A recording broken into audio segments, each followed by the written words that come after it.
Easy snack का जब भी ज़िक्र छेड़ा जाए तो सबसे पहले ज़हन में ये वाला ब्रेड पकौड़ा आता है।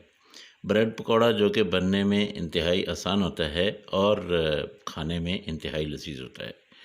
आज आपको ये रेसिपी बताने वाला हूँ, गौर से देखिएगा, आखिर तक देखिएगा।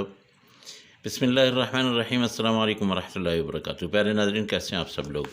उम्मीद करता हूँ कि अल्लाह पाक की रहमतों के ज़ेर साया खैर व आफ़ियत से होंगे।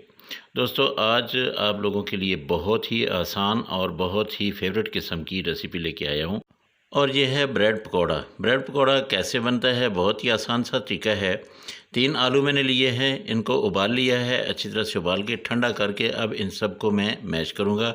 हाँ, आधा-आधा मैंने काट लिया था, ये देखिए सारे के सारे इनको मैश कर दिया। अब इसमें जो-जो चीज़ें मैं डालता हूँ, आप मेरे साथ चलिएगा। सबसे पहले एक प्याज़, इस प्याज़ को भी बहुत ही बारीक किस्म का काटना है, बहुत ही बारीक किस्म का चॉप करना है।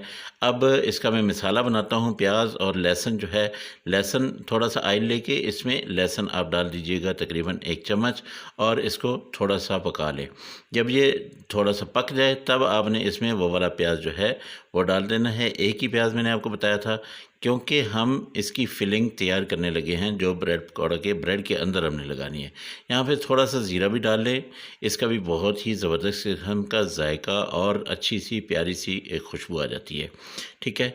तो वैसे भी समोसों में या पकौड़े में स्नैक्स जो भी होते हैं उसमें ज़ीरा जो है बहुत अच्छा लगता है। अब यहाँ पे मैं प्याज़ डाल लेता हूँ, प्याज़ को थोड़ा पका लें। जब ये पक जाए, पकने पे आ जाए, फिर आपने इसमें थोड़े से मसाले डाल लेने हैं। इसका पानी जब ये देखिए बिल्कुल ख़त्म हो गया इसका पानी, अब मैं इसमें इसको ब्राउन नहीं करना है। इसमें मसाले डाल देता हूँ, दड़ा मिर्च आधा चम्मच, लाल मिर्च आधा चम्मच और अगर आप इसमें ज़्यादा तीखा डालना चाहते हैं तो तीखा भी डाल सकते हैं। धनिया पाउडर 1 पूरा चम्मच भर के और उसके साथ हल्दी जो है आधा चम्मच और नमक हस्बे ज़ायक़ा। नमक आप लोग ज़्यादा भी डाल सकते हैं, कम भी डाल सकते हैं। अब इन मसालों को मैंने यहाँ पे अच्छी तरह से पका लेना है। चम्मच मुसलसल हिलाते रहना है क्योंकि मैंने पानी इनमें नहीं डाला है मसालों को रेडी करने के लिए, तो इसलिए डर है कि ये नीचे लग जाएंगे और जल जाएंगे, इसलिए मुसलसल चम्मच हिलाते रहें और इसको पकाते रहें। जब आप देखें कि ये बिल्कुल अच्छी तरह से पक गए हैं, ये देखिए मसाले बिल्कुल पक गए हैं। अब मैं क्या करूँगा कि इसमें थोड़ी सी सब्ज़ मिर्चें जो है, ये तकरीबन 3 सब्ज़ मिर्चें थी, इनको भी मैंने बारीक बारीक काट लिया है। इनकी प्यारी सी भीनी सी खुशबू आती है। अच्छा, मिर्चें आप ज़्यादा बिल्कुल ना पकाइएगा, इनको हल्का हल्का रखना है। अब मैं आलू जो मैंने मैश करके रखे हुए हैं वो इसमें डाल देता हूँ। तो आलू डाल के अब इन आलूओं को भी मैंने ऐसे ही आँच नीचे हल्की मैंने रखी हुई है और इसको मैंने ऐसे करके और ज़्यादा मैश करना है और इस मसाले को मिक्स कर लेना है। इतना इसको मैंने पकाना है कि ये यकजान हो जाए, ये मसाला जो है ये बिल्कुल इसके अंदर तक चला जाए। फिर मैं आगे बताता हूँ कि आगे आपने क्या करना है। इसको आप ठंडा होने के लिए रख देंगे साइड पे और आप ले लेंगे 3 से 4 स्लाइस जो है ये ब्रेड के, और उन ब्रेड के स्लाइस को आपने क्या करना है वो भी मैं आपको बता देता हूँ। ये देखिए 4 ब्रेड के मैंने स्लाइस लिए हैं। अब इनकी जो साइडें हैं इनको मैंने काट लेना है, ये ऐसे करके। ये बिल्कुल जो साइड वाला हिस्सा है ना, इसको हम काट लेंगे और बाकी जो है ब्रेड वो हमारे काम का है। जो भी स्लाइस बाकी है उसमें उसको हमने फिलिंग करनी है, उसको हमने बनाना है, उसको हमने पकाना है। ये देखिए ऐसे करके। अब हम क्या करेंगे, इसके अंदर सबसे पहले ग्रीन चटनी लगाएंगे। ग्रीन चटनी बनाने का मैंने आपको कई बार तरीका बताया है। ये वाली चटनी जो है ये मैंने पुदीना और उसमें धनिया और सब्ज़ मिर्च डाली थी। ये चटनी नीचे लगा के ना, उसके बाद आपने जो फिलिंग तैयार की है वो वाली सारी जहाँ पे लगा दें। सारी ना लगाएं, यानी इतनी लगाएं कि ये फुल ऐसे जो है बिल्कुल ये भर जाए। ये वाला जो हमारा स्लाइस है बिल्कुल अच्छी तरह से भर जाए। जितना आप इसको भर सकते हैं इसको लोड करें और उसके बाद जो है दूसरा स्लाइस इसके ऊपर रख दें। बस ये हमारा एक स्लाइस जो है बिल्कुल रेडी हो जाएगा। ये देखिए ऐसे करके आपने इसके ऊपर रख देना है।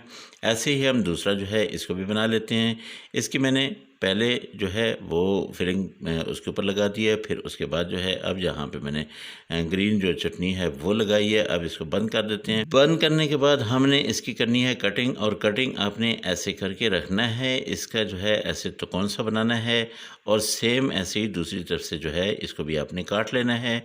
ये देखिए ये हमारे 4 पीस हो गए हैं, लेकिन इनकी कटिंग आप देख लें। अगर आप इसको लंबा काटना चाहें तो वो भी आप काट सकते हैं। इसको हम साइड पे करते हैं। दूसरी तरफ हम ले लेते हैं यहाँ पे एक बाउल और इसमें डालते हैं बेसन। और बेसन जो है ये आप 4 चम्मच भी डाल सकते हैं, आप 5 चम्मच भी डाल सकते हैं। देखना ये है कि ये बेसन जो है इतना हो कि हमारे जो स्लाइस हैं वो इसके अंदर डिप करके हमने पकाने हैं। अब इसमें थोड़ा-सा मैंने धनिया लिया है वो डाल दिया है और उसके साथ नमक डाल दिया है। नमक यहाँ पे भी आप हस्बे ज़ायक़ा डाल लेंगे, बहुत ज़्यादा आपने नमक नहीं लेना है। बस इसको ऐसे मिक्स करना है ताकि इसके लम्स जो है वो ख़त्म हो जाए। अब हमने ऑयल को चढ़ा दिया है चूल्हे पे और इसको आपने गरम कर लिया है। यहाँ पे ये देखिए ये वाला घोल जो है इसके अंदर इसको डुबोएंगे। पहले आप साइडें जो है ऐसे करके इसको साइडों से डालें, उसके बाद आपने इसके अंदर डिप करना है और फिर आपने ये रख देना है। ये वाला हमारा पकौड़ा जो है यहाँ पे बिल्कुल रेडी है, लेकिन इसको अभी हमने फ्राई करना है, इसको पकाना है, तो ऐसे करके इसको रख देंगे। बिस्मिल्लाहिर्रहमानिर्रहीम। ये सारे के सारे आप रखते जाएँ, इतने रखें कि ये फ्राई पैन जो है ये भर जाए। अगर आप देखें थोड़ी सी गुंजाइश निकलती है तो दूसरा भी डाल दें। बस अब आपने इसको हर आधे मिनट के बाद जो है ना पलटना है। अब इतनी देर आप इसको पलटते रहेंगे जब तक कि इसका गोल्डन ब्राउन सा कलर जो है इसके ऊपर नहीं आ जाता है। जब आप देखें कि गोल्डन ब्राउन कलर आ गया है तब आपने इनको निकाल लेना है। लेकिन निकालते हुए एक चीज़ का ख्याल रखिएगा कि आपने चूल्हे को बंद नहीं करना है। कभी भी आप पकौड़े बना रहे हैं, कभी भी कोई चीज़ आप तल रहे हैं तो उसमें आप ये देखिए कि आप जो है चूल्हा जलता रहे और उसमें से आपने वो निकालना है, क्योंकि अगर चूल्हा बंद कर दिया तो ऑयल इसके अंदर ज़्यादा चला जाएगा। ये देखिए मैं आपको डिश आउट करके दिखाता हूँ। माशाल्लाह अल्हम्दुलिल्लाह ये हमारे स्नैक्स जो है बिल्कुल रेडी हैं। चाय के साथ आप बनाना चाहें, मेहमान अचानक से आ जाए उनके लिए बनाना चाहें, बच्चों को खिलाना चाहें, ये वाले स्नैक्स जो है ज़रूर बनाएं। मुझे बताएं आपके स्नैक्स कैसे बने हैं। और इसके साथ एक और गुजारिश कि अगर आप लोगों को मेरी ये रेसिपी अच्छी लगी हो तो मेहरबानी करके मेरे चैनल को ज़रूर सब्सक्राइब कर लेंगे और साथ में लगे बेल आइकन को भी ज़रूर दबा दें ताकि मेरी हर आने वाली वीडियो का नोटिफिकेशन जो है वो सबसे पहले आप तक पहुँचे।